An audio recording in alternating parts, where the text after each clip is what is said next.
আজকে লাঞ্চটা একটু হচপচ লাঞ্চ, কারণ এখানে রয়েছে পরোটা, আটার পরোটা, এটা বেগুন ভাজা, কালকের বানানো খিচুড়ি খানিকটা নিয়েছি, এখানে আলু ফুলকপি, এই যে কড়াইশুঁটি দিয়ে টমেটো দিয়ে একটা তরকারি বানিয়েছি, আর এই যে আটার পরোটা রয়েছে করা নীলাঞ্জনের জন্য। আজকে একাই লাঞ্চ করতে বসেছি, নীলাঞ্জন ভাত খাবে না বলাকে ভাতই বানায়নি, ও বেরিয়েছে অনেক সকালে, আর লাঞ্চ কিছু করবে না। তাহলাম দরকারই নেই ভাত বানানো, ও এসে তো বিকেলে আর ভাত খাবে না। তো এই হলো আমার আজকের লাঞ্চ, খিচুড়িটা কালকের, এই আর কি।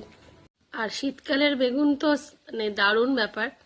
আমার বেগুন ভাজা দিয়েও ওই পরোটা ভীষণ ভালো লাগে, রুটিও ভালো লাগে, আর ভাতের সাথে সব থেকে বেশি ভালো লাগে ঘি দিয়ে মেখে বেগুন ভাজাও, আর কিচ্ছু লাগে না, কিন্তু খেতে হয়, ডাল ঝোল, তাই খাই।